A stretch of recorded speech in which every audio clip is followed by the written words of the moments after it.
Hello mga sisi mga tol! Maligayang pagbabalik muli sa aming channel sa pangalan ng aking kapartner na si Tolis. Kami po muli ang Just Louie Ace. At syempre for today's video, kung nakaraan ay na-flex natin ang bahay ng amo ni Ace. Syempre for today's video, ayan. So ipiflex ko rin sa inyo ang bahay ng aking lola. Which is ang sabi ng anak ni Lola ay 60 years old na raw pala ang bahay na ito. So medyo malayo po kami sa Kabiasnan. Dahil kung pupunta po ako sa town ay nasa 45 minutes din kapag sumakay ka ng bus. Way back 2020, nung naipakita ko sa inyo ang buong kabahayan ni Lola. Pero alam nyo mga sisi mga tol, marami rin pong mga pagbabago. Siyempre, hindi rin pong maiwasan yung tinatawag na changes, diba? Dahil wala naman po talagang permanent. Ayan. So, ngayon, ipapakita ko po sa inyong muli. Sa mga hindi pa po nakapanood ng dating vlog ko no, sa buong bahay ni Lola, ilalagay ko na lang po sa comment section ang link at panoorin nyo. At sabihin ko talaga sa inyo na napakaraming pagbabago. Pero bago po yan mga sisi, gusto po namin i-shout out. Ayan, si Sisi Girly Peralta Reyes. Ayan, Sisi, thank you very much sa pag-support mo sa aming channel. At sana hindi ka magsasawa na manood ng aming mga videos. Okay, so samahan nyo ako ngayon na libutin ang bahay ni Lola. Hello mga sisi at tol, napakaganda ng araw ngayon kahit malamig mga sisi. Mas gusto ko pa rin ang summer kaysa winter. Minabuti ko na nga palang mag voice over kaysa magtahulan ng aso ng kapitbahay. Ito nga pala ang yate at bodega ng negosyo ng anak ni Lola. Simula nang dumating ako dito, andyan na nga pala ang yate na yan. Ito nga pala ang front door ng bahay ni Lola na may maliit na veranda at garden. Dito ako malimit nagtatambay para magpaaraw sa umaga. Hindi pa pala malinis ang garden dahil winter pa at malamig kung dadamuhan mo na ito. Umuulan-ulan pa rin naman kaya tutubo lang din naman sila. Mabuti pa si Margarita, hindi nawawala sa garden ni Lola. Shoutout ko nga pala mga sisi, si Amara Marla Macleopilo na dating sinashoutout ko lang sa video namin. Ngayon siya pa ang nag-ayos ng garden ni Lola. Ay sa totoo lang mga sisi, hindi po ako mahusay magtanim. Mabigat daw ang kamay kapag ganun. Totoo ba yun? Ito nga pala ang patatas na tinanim ko. Hindi ko naman alam kung kailan yan aanihin. Si Alma din ang nag-ayos ng mga pasuna yan at tinamnam niya ng mga aloe vera. Ito nga pala ang dating mayabong na pomegranate ni Lola. Nagpapasalamat din nga ako sa anak ni Lola na nag-spray ng gamot para hindi lumago ang damo sa harap ng bahay ni Lola. Wow, ang yabong nga pala ng rosemary ni Lola. Gustong gusto ko kaya ang amoy niya. Nasa tabing kalsada ang bahay ni Lola. Mabuti na lang hindi naman marami ang mga sasakyan na dumadaan dito. Napaka-memorable nga pala sa akin ang upuan na ito dahil simula dumating ako, ito ang favorite na upuan ni Lola habang nagagansilyo siya. Ito nga pala ang kanyang wheelchair at lifter na halos hindi naman din nagamit. Ito naman ang sirang fridge ni Lola na andyan pa rin hanggang ngayon. Halika na mga sisi, samahan nyo ako sa loob ng bahay ni Lola. Ito nga pala ang sala ni Lola. Dahil bedridden na si Lola, mas minabuti na dito na lang siya para hindi siya mainitan sa loob ng kwarto niya. Wala nga palang patayan ang TV niyan. Bago nga pala ang kisame ng bahay ni Lola. Dahil sa kalumaan na rin kasi ng bahay, napakarami na naglalaglagang mga alikabok at napupunta sa mata ni Lola. Ang totoo kasi, gusto kasi nila na i-preserve ang original na bahay ng kanilang mga magulang. Natawa pa nga ako sa isang Pinay na ang sabi kung dito raw ba ako nakatira sa bahay kubo. Kahit bahay kubo, basta hindi ka pagod sa work ay okay na. Sa bawat mga lumang bahay talaga dito sa Cyprus, hindi mawawala ang mga old photos. Naisip ko nga, tagalin nila ang mga old photos na yan. Kaya lang naisip ko, baka naman multuhin nila ako. Ito ang bansang may pinaka-relihiyoso mga mamamayan. Halos lahat ng bahay dito sa Cyprus ay may mga imahe ng Panginoon at Mama Mary.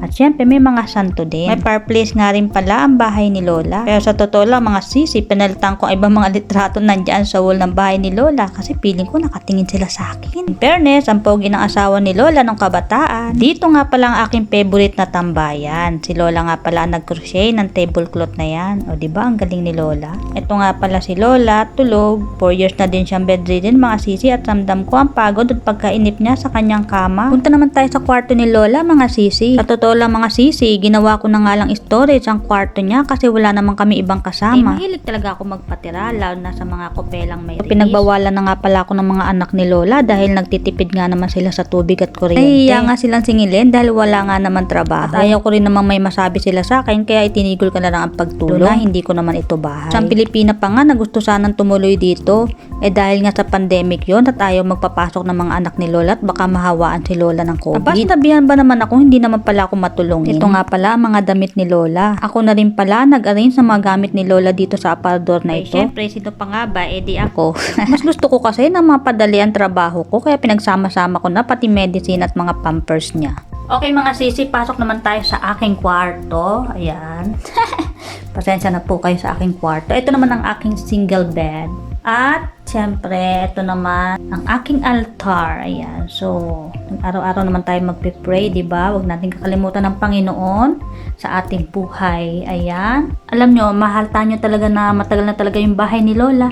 Ayan, dahil nga sa, kung makikita nyo mga sisi, mga tol, luma na po talaga.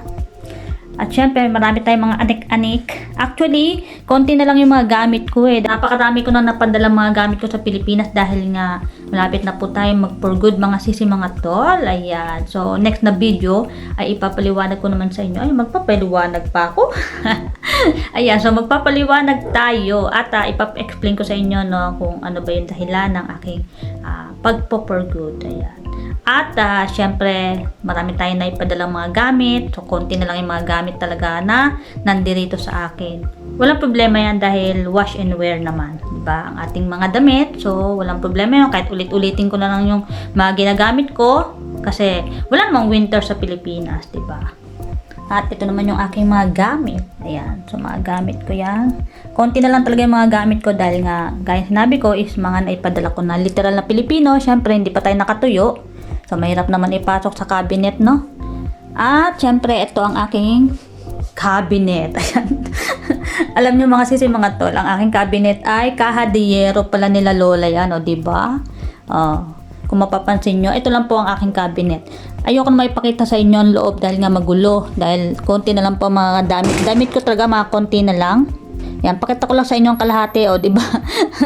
Magulo. So, yan na lang po ang mga damit ko. Ito naman ang cute na kusina ng bahay ni Lola. Kumana talaga, lalo na ang lababo. Malapit nang bumigay. Tumutulo nga pala ang ulan dito, kaya nilagyan ko ng balde. Ano naman, mag 7 years na ako dito, pero wala naman umaaksyon para ayusin ang bubong na yan. Simpleng platera, washing machine, dining table, at syempre shoutout sa basurahan kong barag na barag na. Literal na simple na kitchen, pero ito ang kusinang minahal ko ng husto. Uwi talaga ako ng Pilipinas, mamimiss ko talaga ang bahay ni Lola. Ito ang nagbigay ng kaginhawahan sa loob ng 7 taon ng aking trabaho. Ito naman ang aming payak na kubeta. Babakbak na nga pala ang wall ng kubeta ni Lola. Ganun talaga kasi luma na talaga ang bahay. Okay mga sisi, mga tol, nailibot ko na kayo sa bahay ni Lola. Ayan. So, diba, napakaliit lang ng bahay namin ni Lola. Ayan, sa halagang 600 euro, yan po ang aking sinasahod dito. At wala po tayong gaanong trabaho. Anyway, si Lola is bedridden na. Unlike po dati na medyo may kahirapan yung ating work, no? Pero ngayon na siya ay nakahiga na lamang. So, hindi na po ganun kahirap. Pero mga sisi, mga tol, si Lola po, kahit po siya bedridden na, minsan hindi rin siya nakakatulog sa gabi. So, ako rin naman, naririnig ko yung pag-ingit-ingit niya. So, hindi rin po ganun kadali. So, meron din pong cons and pros, no, sa trabaho kong ito. Okay, nandoon yung napakadali ng trabaho. Kahit nga sa isang araw is hindi ako kumilos. Pero mahalaga yung mapakain ko siya. 'Di ba? Yung magluluto ako, yan ang pinakamahalaga dahil nga hindi natin pwedeng gutumin ng isang lola dahil nga umiinom siya ng napakaraming gamot. So may mga maintenance siya sa umaga at sa gabi. Okay, so sa pag-aalaga naman ng isang lola, dapat nandoon yung, alam niyo yun, napakahaba ng pasensya niyo. Okay, so hiring po ang bahay na ito, no? Dahil nga this year ako po ay magpo-for good na at kailangan ko po ng isang mapagpasensyang tao, marunong mag-Greek.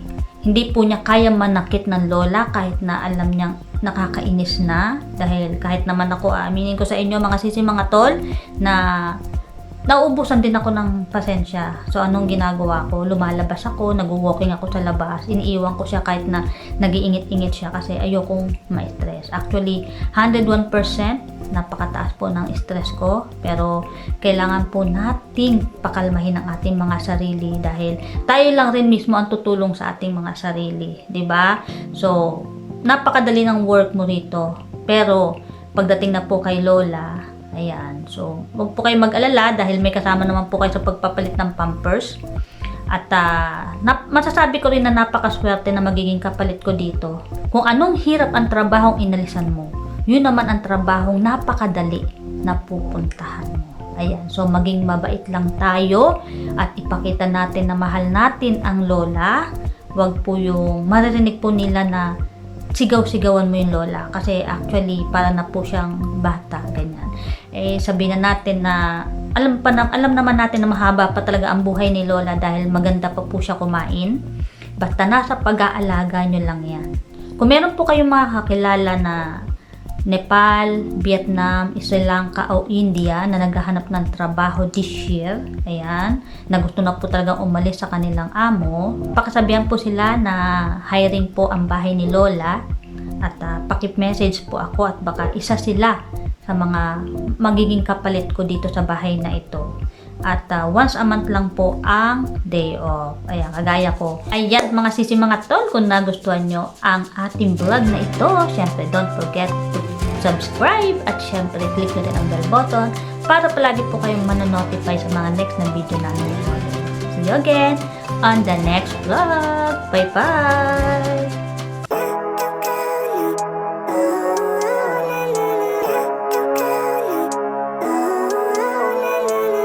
Living life, every day, late at night, not okay. All I want, and I pray, all I need are some better days.